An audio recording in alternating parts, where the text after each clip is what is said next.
Greetings everyone, it's me Julie the Estate Lady, and today we're going to be talking about 10 reasons why you should know the value of your personal possessions and heirlooms.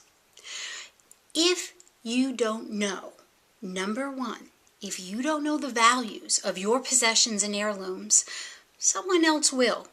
And chances are pretty good that that someone will set out to exploit you. I hate to take a negative turn on it, but knowledge is power. So number one, it's important that you empower yourself with the knowledge. Number two, your heirs may believe that what you have is not valuable at all.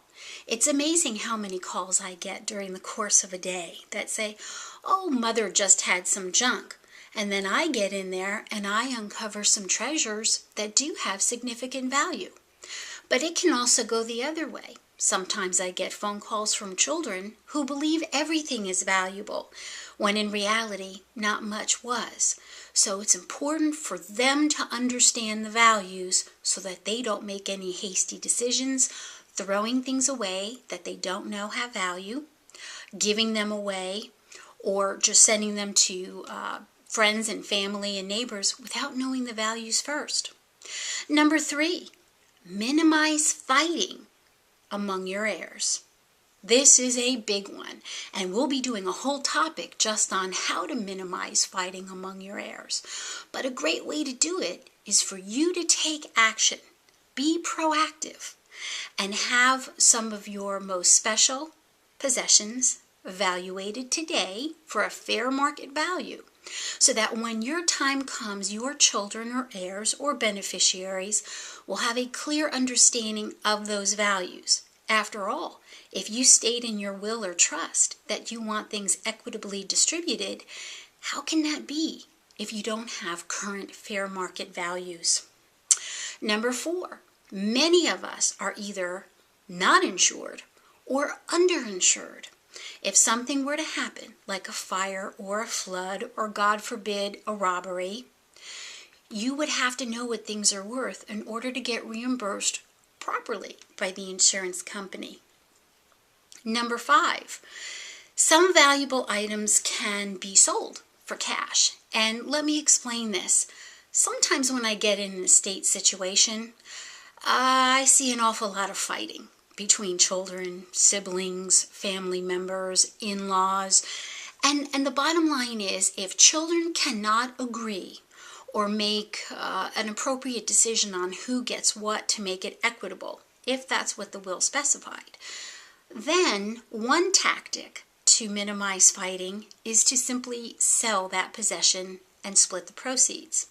That may seem harsh to some people, but in reality, it's a totally fair and level playing field, and everybody gets the same amount of money, because if one person gets the $10,000 grandfather clock, I guarantee you the others are going to feel left out and like they were taken advantage of.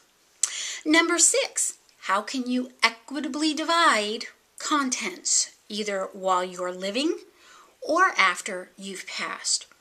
I think a beautiful gift and a great way to bring all of this together is to gift some of your prized possessions to loved ones before you pass away.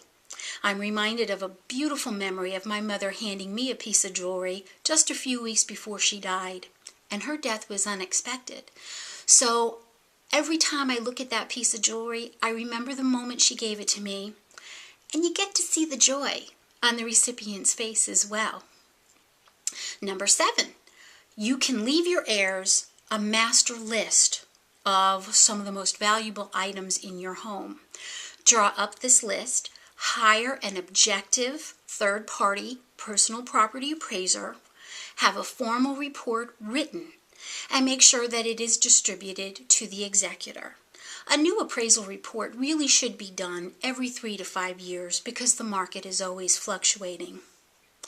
For personal possessions or collections that may be left to, let's say, a religious organization or other charities of choice, you need to have a formal report done on it anyway. So it's better to know what you have than not. And number 9, A lot of family members are misinformed about the values of heirlooms. It's kind of like the fish that got away. Over the course of time, that fish just keeps getting bigger and bigger and bigger. And the same is true with values. What started out as being a $150 piece is now worth $10,000, and that's not necessarily an exaggeration. If I had $1 for every time somebody told me Abraham Lincoln sat in their chair, I would be a very wealthy woman. So it can go either way. Sometimes the kids don't understand the values at all, or they confuse sentimental value with monetary value.